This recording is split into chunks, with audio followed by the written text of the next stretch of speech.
Howdy, y'all. Welcome to the Rainbow Crossing Podcast, a podcast where Gen X, Gen Z, and Millennial, okay, I couldn't tell these days, come together and have open conversations to foster a sense of community through different perspectives. My name is Julio Guzman, and with me is... Daniel. And with us is our good friend, our recurring guest. First one. David. First one. Thank you for coming back. Absolutely. Yeah, normally guys don't call you back, right? I figured I was either well-liked or the bottom of the barrel had already said no to everyone. Yeah. I'm kidding. No one else would return our calls. So here we are. Love you here. Yeah. Thank you for coming back. Your episode was one of our favorites. Thank you for your that. original episode, Yes. which talked about your military service. For 21 years, you were in the military. Almost. 20 years, 20 days. Okay, almost 21 years. Who's counting? Apparently you. I did.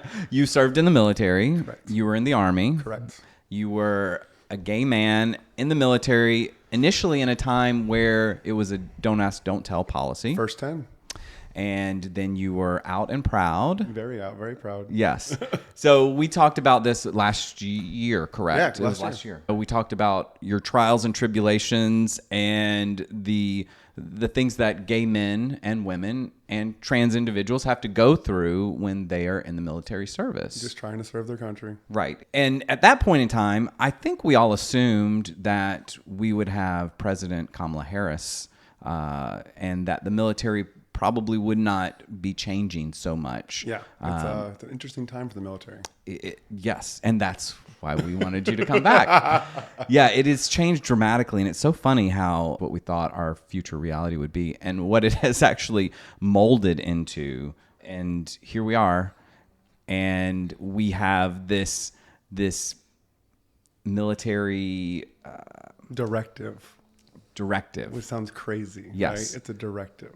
Absolutely. Yeah. Absolutely.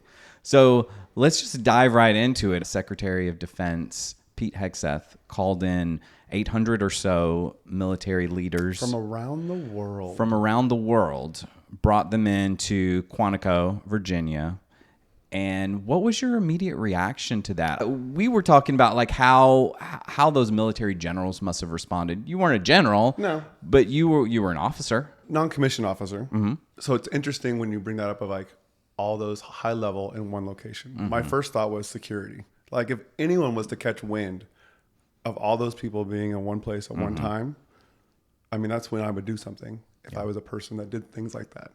That was the military side of my brain. The civilian side of my brain is, well, how much money did we just spend with our tax dollars to bring all these people to one location? Those are my two immediate thoughts when I heard that happened. I can only imagine how a general is responding to someone, a person of no military or a little bit of military experience, to ask these people of 20, 25, 30 years experience, be like, hey, come talk to me, when it could have been an email. Yeah. Well, and to your points there, one, they did announce that this was happening. This isn't something that we all of a sudden just turned on the TV and there were these 800 generals collected together. Like they told the world that this was happening, which I think blew everyone's mind. What a potential disaster on our hands. And I mean, obviously, I'm sure that that was probably the most secure place in the world that you could possibly imagine at that moment. But still, it boggles my mind personally that they would give away that level of information to everyone. I mean, he'll give any kind of information out through text, through email. Like, what are we talking about here? You know? This is true. He blasts things on social media that I still don't understand. So in your career, obviously you worked with a variety of ranks in the Army. Correct. I don't know how high up you interacted with. Yes. And how well you might have known someone who is that high of a rank. So I worked hand in hand with a 2-star for about 3 years in the hospital setting. I was their adjutant, which means I pretty much follow their schedule, create their schedule, tell people yes or no they can and cannot see the general or not, which was an interesting 2 years because you would think that it would be easy to track someone else's schedule, but it's really not. You can barely do your own, let alone someone else's. So knowing that aspect and having you get the email saying, hey, come to this meeting at a drop of a hat, I can only imagine the amount of people outside of the generals that affected. Yeah, it wasn't just these guys, these 800 men and women that were affected by this. We're talking Marines, Navy, National Guard, reserves. What I miss? Coast Guard. All of them were there. Right. All of them. And so if you think about it, generally a 3 or 4 star has at least 1, 2, 3, 4 people riding with them at all times. And then 2 and 1 star usually just have 1 or 2 people riding with them at all times. Yeah. So that's a lot of people to move around. The amount of moving parts that are involved with these individuals. Yeah. And to think that they all came together for what you said, like it literally just could have been an email or a Zoom call or something along those lines. I think it was obviously it was a power play. 100% flexing his non-existent cock. Yeah. So Hegseth talked about fixing, quote, decades of decay and ending, quote unquote, woke culture, which he said includes no more identity months like Pride Month. Correct. DEI offices, dudes in dresses, climate change worship, gender delusions. He said, if the words I'm speaking today are making your heart sink, you should do the honorable thing and resign. So do you think these grizzled veterans of the military, do you think their hearts were sinking at this conversation? I would say at least 80% of them. Yeah. At least 80%. Because if you think about it, right here, just sitting right here, we have 3 generations, right? I guarantee you, well, Julio, what's your impression of the military today? It's stupid. It is unnecessary. Why are we choosing to fight all the time? Makes no sense. Like, shouldn't we be leading for peace and resolution and progression and everything instead of being like, I want to be in charge. You're going to have to listen to what we say or what we do and live the things that we want to live by or else. Yeah. Which makes no sense. It makes no sense. Whereas think about the time when you were of the age to enlist. What was the military to your mind back then? I don't know that my memory goes back that far. We're talking the mid-90s. Yeah. And we were far enough removed from Vietnam so that wasn't maybe as relevant to my generation. Right. It certainly was to my parents' generation, and Vietnam obviously had left a bad taste in a lot of people's mouths. But that wasn't the war that people really talked about. I mean, people still were talking about World War II and of my grandparents' generation. And of course, the idea that America was the savior of the world was still kind of the mindset of the people of that time. And so the military wasn't thought of as this unnecessary waste. It was thought of as the world's protectors. Correct. And that even continued into my generation. Right. When we made up some things to go overseas. Right. I'm a very proud military vet. You both know this. I'm very proud of my service, but I'm not proud of everything that the service now represents. Sure. If that makes sense. Mm-hmm. So when he talks about those years of decay, he's not wrong. Right. He's really not wrong. But the decay that he talked about isn't the decay we should be addressing. Right. DE and I, our differences are our strengths. I don't understand why he doesn't understand that or why anyone else doesn't understand that. I would hate to be in a room full of me's. We all would. All of our friends watching this are nodding. So to be in a room full of different opinions and thoughts and ideas causes innovation, causes different thought process. So the decay that he talked about isn't the decay I would address. Later on, he goes into sexual assault, sexual harassment, that they're removing your ability to report it. Right. For bullying, they're removing your ability to report it, which I think he used the word toxic. That's where toxic comes from, is the inability to report. It's going to happen, and people should be able to report it. Taking away the ability to report it, I think was a dumb move. Right. Yeah. Yeah, this administration, and when they were in power the last time around, seems to think that if you take away the ability to report something, whether it's sexual assault or whether it's COVID testing, that it lowers the actual happenings of these things. No, it just means they're not being reported. They're still happening. And unfortunately, when you can't get a resolution to it, it can lead you to create your own resolution, which unfortunately will probably increase suicide attempts 100%. At a minimum. And we're already high as it is. I think I have notes here that said only 6% of our nation have served the military. Currently in the military is less than 1%. That's the only people that make the cut to get into the military.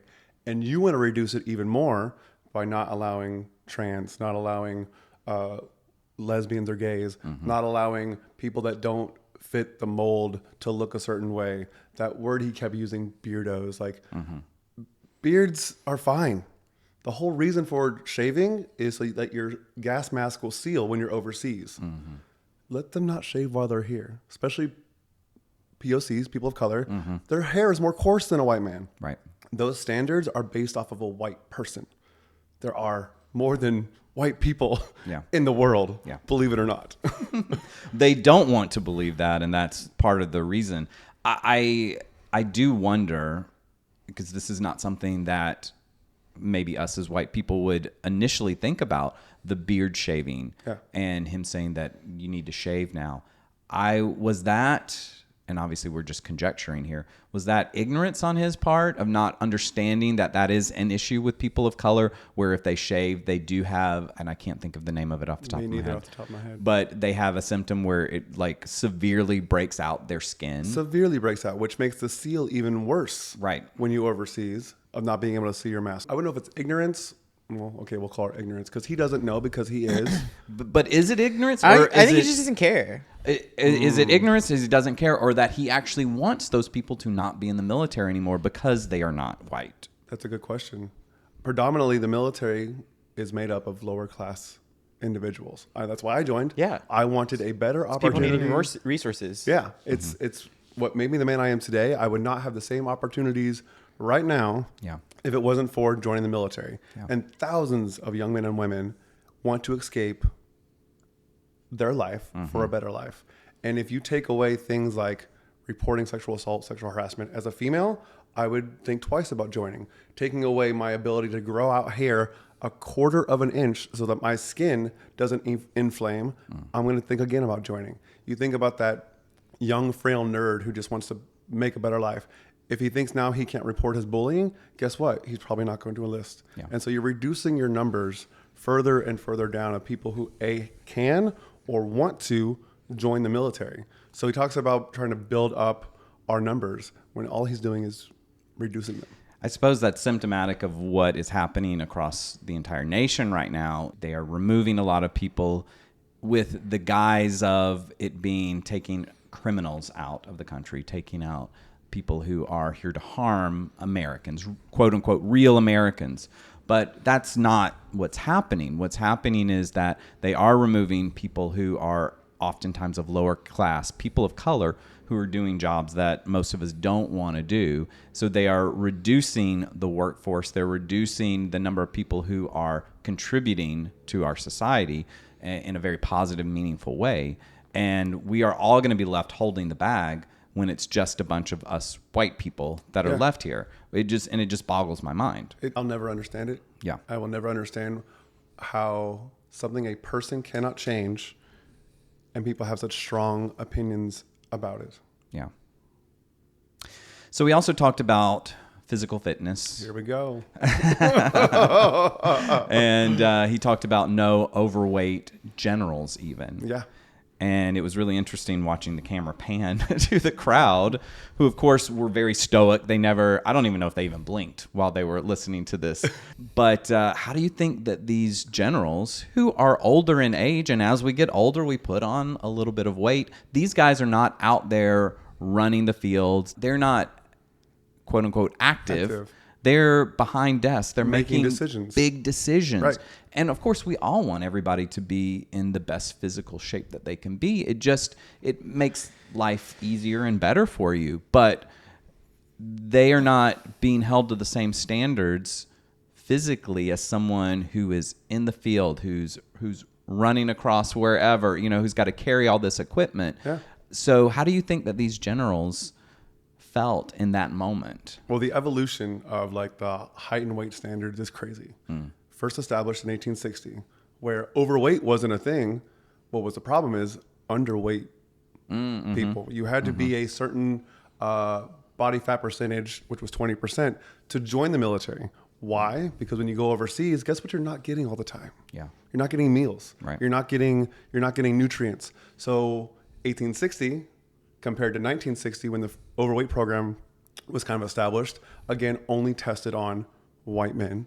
So think of Samoans, think of any Latin culture. Like, you're built differently because you grew up differently.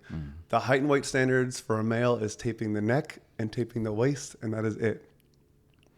When I joined the military, I was 119 pounds. I was in the underweight program, which means I ate first and last in basic training, which was great for me, horrible for everyone else. And then fast forward 10 years, I'm now 200. My goal was to be 200. And now I'm too fat for the military. Yeah. So now I'm having to go in, get height and weighted, and then taped, which is the taping of the neck and the taping of the waist. You could only be, at that time I was 24, 25. I can only be 23% body fat. I made the cut because the program was made for a white man. You have a Samoan or anyone of color go in there, and they're on the borderline. And these are like ripped, buff dudes and women, sorry. Like, they look great, but because this little piece of plastic that they wrapped around their neck and their waist, and for females' hips, said you were fat, you were put on an overweight program to look apart. That's insane. Yes. And didn't Pete say something about like trying to make the women take the same tests as the men? Yeah. That started, I believe, in 86, when the whole gender and age thing became different. Yeah. That's crazy, because I'm pretty sure I saw a video. I'm not on social media much, but I'm pretty sure I saw a video of him doing a workout military class, and like he couldn't even do a pull-up or two. And I'm like, this man who isn't physically capable of doing anything is supposed to tell people they need to be physically capable of doing something. I'm like, these women will outwork you any day. I'm confused what you're talking about or what you're picturing here, because you can't even do the workout. And wait, you were in the military, right? He was. So you were serving the country, and this is what you're doing now. No. So you want people to be like you. So let's fast forward. When people get out of the military, they're going to be the same shape as you, if that's the picture that you're trying to paint on our country. Yes. It doesn't make sense. It does not. I'm actually happy he gave the speech instead of President Trump. Could you imagine? Because if he's the most fit we got, then... Yeah. Insane. Yeah. So we talked about the standards and obviously the delusion of trying to put everyone in the same box. Yes. So one of two things is going to happen. If you have one standard, you're going to see the male standard become reduced and the female standard come up, which all that tells me is like, we're not making the best possible soldier. I believe standards should be high. You're in the military. You're defending our country. My problem with that, though, is how much physical war do you think we'll experience in the next 10, 20 years? Very little. Hopefully. Like, yes. Physically fight people hand to hand. I mean, yeah. It seems like a thing of the past. That's not how wars are fought, for the most part. So him telling females that they need to be to the same high standard as males does feel like he's trying to remove females from the military, even though I believe he stated, just to be clear, this is not getting females out of the military. No, yes, you are. Because granted, there are the exceptions. There are females that could absolutely do it. Yeah. But it's not the norm. It's not the norm at all. Like, not that you're not normal, sorry. But men and women are just built differently. I would dare any man to try to give birth. I dare you. No. Yeah. Try. Men can't even face their own feelings. What do you mean, like, give birth? Yeah. Yeah. So they've gone back and forth with it, by the way. So that was gender division, and then it became gender and age division of physical standards.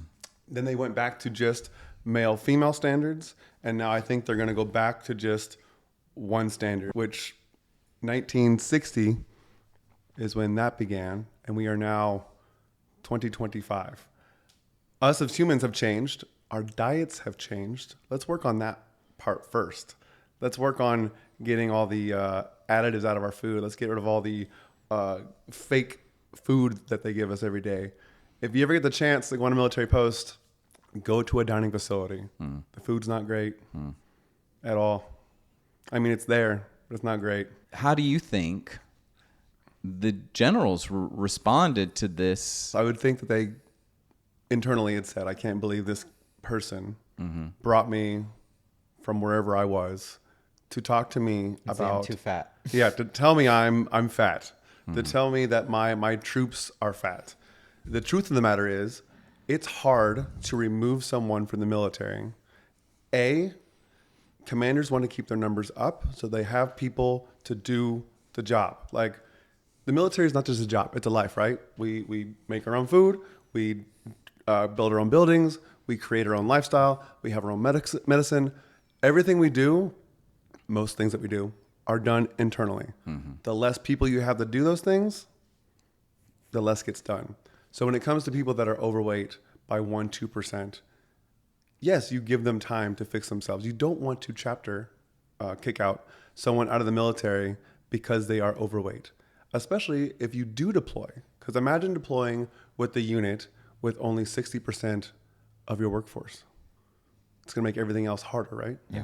Yeah. Him saying that he's going to chapter people out, kick people out, based off of this, reality versus his dreams, he's in for a rude awakening. Hopefully that's the case. This administration likes to talk a big talk about a lot of things, and we've seen them fall flat on their faces with a lot of it, but they are definitely pushing the line as far out as they can. As far as they can. So it'll be interesting to see how far it goes with the military particularly. As much as they say they're just trying to make things better for their own way, I really feel like they're just trying to make everything more difficult and harder for everyone.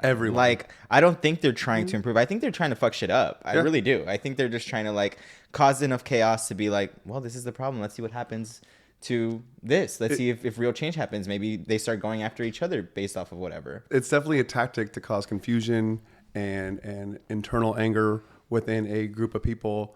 And then all of a sudden you swoop in and be like, oh no, I'm your savior. Yeah. Let's make all these corrections. Meanwhile, these corrections that you're making were already in place 10 years ago. Right. Luckily, I am no longer inside the military. Right. But it is sad when, because I still have soldiers that reach out to me and that are still in the military. And the culture has changed. And I hate to be that older veteran saying like the military has changed, but it has, and it's about to change again. More, yeah. If you get rid of things like DE&I, your equal opportunity, your sexual assault and sexual program policies, like, it's going to make that culture very specific for one group of people.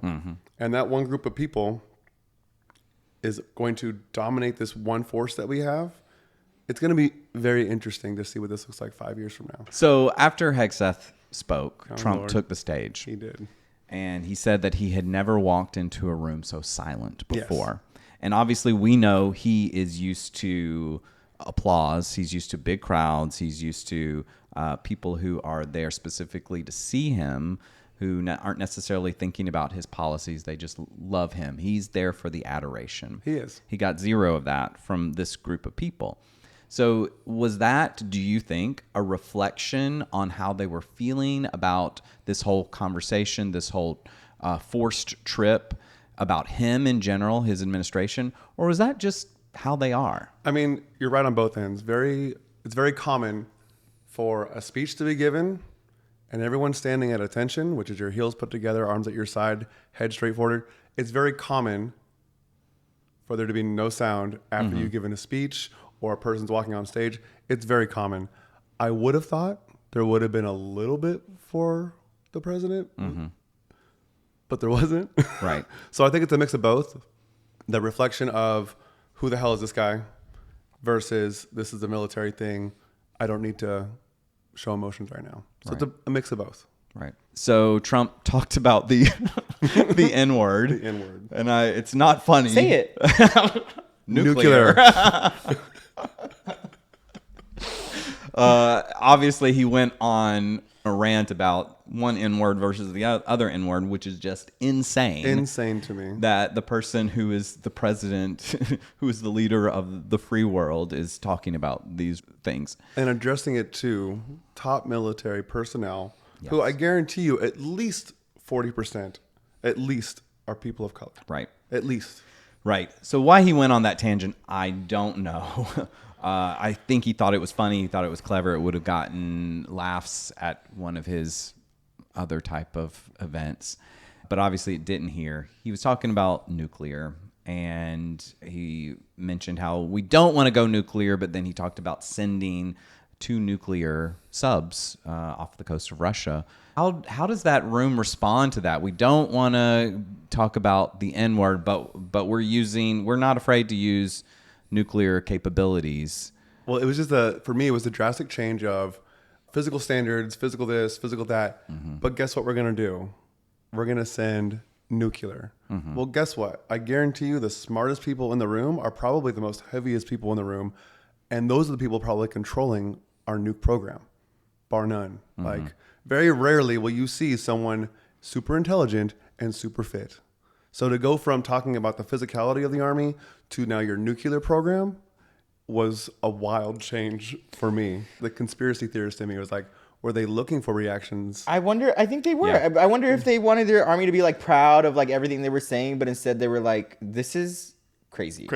And kind of spooky. Yeah. And I wonder if like there were people in the crowd monitoring their generals' reactions. Like, already 2 generals had put in their resignation since that speech. Yeah. And I think that's just the start. One of them said that it wasn't because of the speech, that it was already a plan in motion. The other one hasn't said anything. So it wouldn't surprise me if this happens more and more, which is sad because the best thing about the military is the camaraderie and the historical knowledge that people with 20, 30 years in bring to the table. You need to have generational knowledge from your past, present,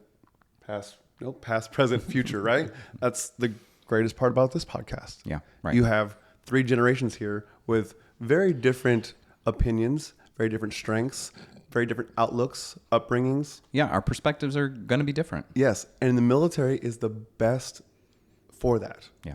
It's the best. You take a Hispanic, a black man, a white guy, a gay guy, and you put them all together, guess what? They don't care anymore. Mm-hmm. They don't care anymore because they're all going through something together. Yeah.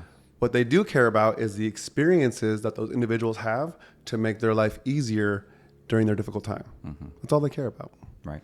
I think we got off nuclear, but that's fine. Well, from Russia to home base, he talked about using, what were his exact words, using dangerous cities as military training grounds. And then, of course, using the military against domestic violence. Blows my mind. We know the cities that he's referring to as dangerous cities, the Chicago, the LA's, Portland for some reason. Yeah. The things I see in Portland, the videos, I'm like, this is what they're scared of. There's someone in a chicken costume in front of them, like just dancing. Those videos like, make my day, though. Those videos make my day. This is what you call dangerous? Yeah. Some of them are playing ukuleles, just like singing to them. And we're like, where's the danger? But why use cities when you have these forts and camps that are made for training? I would be hard-pressed to see anyone in the military turn against their fellow citizen. Right. It would be, and the ones that do, I don't want in my military. Unfortunately, I think he's thinking opposite that. I think they're trying to get us to normalize all of this happening in big cities. Yeah. Because other places in the world do that. Exactly. And he is applying that here where it should not be a thing. I mean, police officers are already doing the most when it comes to that. So, like, why would you intensify it even more? And we're supposed to be promoting peace, like you said at the top of the podcast. No, like, we, as the supposed world power, should be the most peaceful when addressing our citizens, not harassing them for no reason. I think the military specifically, I think the military was created to protect us from the problems that we're creating. Yes. Yes. Because it's not bringing any peace anywhere. It's not saving other countries anywhere. It's being a selfish, very idealistic country that's going to bully everyone else to following in line and being like, well, we're just working for freedom. And it's like, no, you're causing more problems and then defending yourself from it. Yeah. I mean, and using your people as pawns. The first and second Iraq war are proof of that. Mm-hmm. And when we go to write the history books, if the right people write the history books, we'll see that. Right. Yeah. Yeah. But then they're like, oh, you don't have enough resources or you're struggling to live. Come join the military and risk your life even more. To get that, hopefully. Yeah. Makes no sense. None whatsoever. And if you were saying, I mean, earlier you said something about like how the military is good for everything. Like they're very self-sufficient. They can build things, they can heal things, they can do all that. And I'm like, why aren't we applying that here in our country in a safer manner? Like if we are creating things, why aren't they creating things? Why aren't they building things? If farmers aren't doing enough work or they don't have an employee, send the military there to start growing. Like if you're capable of doing all those things, why are we applying them to war instead of building this country up in a right way? Instead Especially of like from someone who says he's America first. Mm-hmm. Makes no sense. It makes no sense. Instead, it's like, here, we're going to apply you to the country, but we're going to give you guns to turn on your people. Your people. That's how you're going to make this country better. Yeah. And then we're going to spend $1 billion going from Department of Defense to Department of War. That's how much it's going to cost the tax dollars. We're also giving Argentina $20 billion for some reason. I don't know too much about it, but all I saw was $20 billion. Yeah. And I was like, again, for a person who is supposedly America first, it doesn't feel like it. No. No. No. Well, he uses a lot of catchphrases that really are important to the American people, and those ideas are really simple for perhaps simple minds. Simple minds. And I personally think Trump is not an intelligent person, but he has that power. He utilizes these amazing catchphrases. And I don't know how much of them he's borrowing from Hitler, but the "Make America Great," like America First, like these are all things that people believe in because they're just like, I need help. Yeah. I get that the world is in need of help as well, but my family needs help. Right. Like how can we do that? And so he elicits this very strong response from people because that's what they're feeling, but then he doesn't follow through. Doesn't follow through. Listen to some other podcast, not just your guys' podcast, sorry, about how they've gone back to, like Philadelphia was an example. They've gone back and asked people who voted for Trump this last time if they would do it, if they can go back in time, would they change? And 99% of them said that they would not have voted for him if they've known. It makes me a little mad because just a little bit of research and you would have known. But it's very interesting. You talk about like the whole "Make America Great Again." Those little earworms that get inside people's heads. And it's true. Like you feel a sense of pride when you say "Make America Great Again." Like Right. You do feel a sense of pride, but then you realize that pride comes at a cost of other people. And then you really got to reevaluate what makes America is the people. So if making America great again is at the cost of American people, maybe not. Right. I think of this as a marketing campaign because it is. Like you're marketing yourself as the president. And he did a good job. He did the best job, I would say, since Obama ran his initial term. And when you compare Obama to Trump, it's all about the execution afterwards. Correct. So you can make the sale. He made the sale. But then where's the delivery afterwards? And anyone who put any research into his sales of the past, his actual business sales, would see all of the bankruptcies, all of the unpaid bills. Yeah. And you would say, yeah, this guy, he's a good talker, but he doesn't deliver. And you would think that people would have done enough research or just thought about the past. I don't even think he's a great talker. I think he's just a basic talker that can relate to most people by using that language that everyone knows and understands. So it just catches more people's attention. Yeah. Because the way he speaks... No, he's not a great talker at all. No. Get checked out. Yeah. Get me out of here. I'm ready to just... At some point, if this is going to keep going... He's not a great talker. He's a great marketer. Yeah. Yes, his speeches ramble all over the place, but he knows how to sell.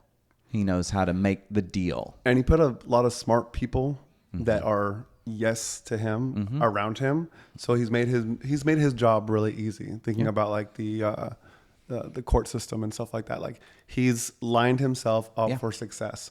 Whether or not that was his own intelligence or just the people around him, you can't deny it didn't work because look where we are. It worked. Yep. But you are right about the execution. It is hilarious to me when they show the President Obama's speeches next to Trump's speeches. I'm like, it's an educated man and a child. I'm like, how did we get here? Yeah. Like, I honestly want to know how we got here. I'm very proud that President Obama is now speaking up on some matters. Yes. So thank you for that. Yeah. Well, I mean, if presidents can run again for a third time, Please, then please Yeah. make Yeah. that happen. So other military related topics, the transgender ban went into effect. I believe it was in June, and I think it affects about 1,000 military members. Right. So how does that affect the military? Losing, we already talked about how losing just a few people can change the structure of everything, but to lose 1,000 people, just like that, it's going to cause a ripple effect because think of those 1,000 and those 1,000 people that they either mentor, guide, or give some sort of support to. It's going to ripple down into that. You think about your allies. You think about the work that these 1,000 people did, all because they identify as trans. Blows my mind. It's going to be interesting, mostly because of the ripple effect of how people are going to interpret them kicking out these people, because it's only 1,000, but that's 1,000 people of already 0.5% that's in the military in the world. Wrong choice, I think, because trans people should be in the military. Anyone who wants to be in the military should be in the military, because you're already having a hard time, buddy. Yeah. You're already having a hard time. Yeah. So looping back to changing the name from Department of Defense to Department of War. Yeah. So as a president who campaigned on no more wars, the first president for peace. So one, we as citizens, we know how we're reacting to that. It's insane. Nobody wants a war. No one. Right. Republican, Democrat, Independent. Nobody wants a war. But military members, how do they respond to this? We're here to protect our country. And yes, we do it in other countries, unfortunately, and we probably don't do it the right way many times. Correct. But that is, in theory, the goal. Yeah. But when you change the name, words are symbolic. Yes. Words trigger certain emotions. Yes, of course. And as we said, President Trump isn't a great speaker per se, but he's a great salesperson because he uses the right words at the right time. And we see the cascading effect that the things that he has said has affected our country over the last decade. Yeah. So this is a powerful word to be used in conjunction with the world's most powerful military. Correct. So you talk about words having power. When I joined the military, my mom didn't want me to go combat arms, like 11 Bravo infantry or anything like that. So I enlisted as what was called a healthcare specialist. Right. And that's how I fed it to my mom. That's how I gave it to my mom. Mom showed up for my graduation, and she sees combat medic on all the billboards. She starts bawling. She starts crying. She's like, my baby's going to war, which I did. But like you said, words have an effect. And if you go from Department of Defense, which is a defensive position, to Department of War is very aggressive. Yeah, now you're leading with it instead of like falling back, seeing what's going to happen. We're here prepared if something's going to happen. But now it's like, we're taking the charge of this. Like, we're expecting war at this point. And if anything, you're leading us into war. So is that the mindset that our country wants? I mean, I'm pretty sure that's the mindset a lot of military people might want. I know when the Iraq-Afghanistan war was dwindling down, a lot of those young men and women joined thinking that they were going to war. And as that dwindled down, they felt bad about themselves. I wasn't able to serve my country in the way that I wanted to. And now that you're going from Department of Defense to Department of War, that might cause some pride in young military folks that joined for that reason. It's also interesting to think about the conspiracy theorist in me of like, Department of War for what? Like, what do you know that we don't know? because it's just wild to think about. I would rather be defensive than aggressive. And what kind of war do you want? I don't know. It's very, very Why not awkward. Department of Peace? Yeah, Department of Peace. As the strongest military, What are we going for? Like, it makes no sense. it makes no sense. You want us to struggle more? Yes. You want everyone to hate us more? We already all hate each other. Like, where is going to be safe? I love you. It's going to be very interesting talking to soldiers that are in right now. There is a cultural shift just from being able to not report bullying, being able to not report sexual assault, sexual harassment. They're saying that soldiers... It's getting high school on steroids. Yeah, it's going to be 1,000%. NCOs are not going to be able to put their hands on soldiers. I joined it right at the very tail end of that. Only my platoon sergeant one time put his hands on me and was like, "Don't ever do it again, Callahan." And I definitely did not do it again. But what'd you do? Story for another time. But to empower people to be able to physically harm people to get them to what they want to do is a mindset that's going to, again, I think reduce our ranks. And you're not going to have the right people making the right decisions at the right moments because of your aggressive nature. In Department of War, you can bully people now. You can, I don't want to say can, but you don't have to report sexual assault. So toxic masculinity is about to get even more toxic. True. So true, which is scary to think about. Yeah, 1000%. It's so scary to think about because as a leader, they're my responsibility, right? If a leader starts thinking, I can whoop their ass to get things done, you're no longer thinking about the soldier. You're just thinking about the mission. Yeah. And without the soldier, the mission doesn't happen. Yeah. So it's going to be interesting how many soldiers are left to do the mission at the end of this. Speaking of this toxic masculinity mindset, I feel like that has been on display via the military no better than this situation with the Venezuelan boat strikes. Yeah. So since September, about 27, in Trump's term, narco-terrorists have been killed in separate strikes on boats that were supposedly carrying drugs. There obviously was no due process in this. No one was taken in, no one was questioned. And so we were left to just assume that they knew what they were doing, or perhaps assume that they didn't know what they were doing. So that feels like it's very against military procedure, against what we as a country particularly stand for with due process. Again, he uses a word that's triggering, right? Narco-terrorist. Yes. Now that puts the young soldier's mind at ease. Oh, I'm doing this for a reason, to protect my country. Right. 10 years from now, or 4 months from now, when it comes out that they weren't this or they weren't that, that's when you're going to see an uptick of PTSD. When you have a young kid, even under the age of 30, who's killed someone without a real reason, it's going to cause so many issues. Yeah. So many issues.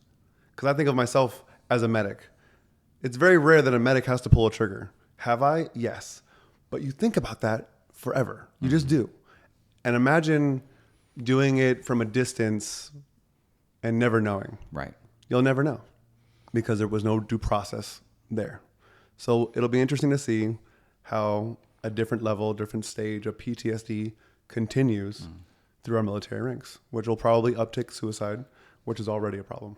Yeah. Would young David, who enlisted in the military back in 2002, would he enlist in the military today in 2025?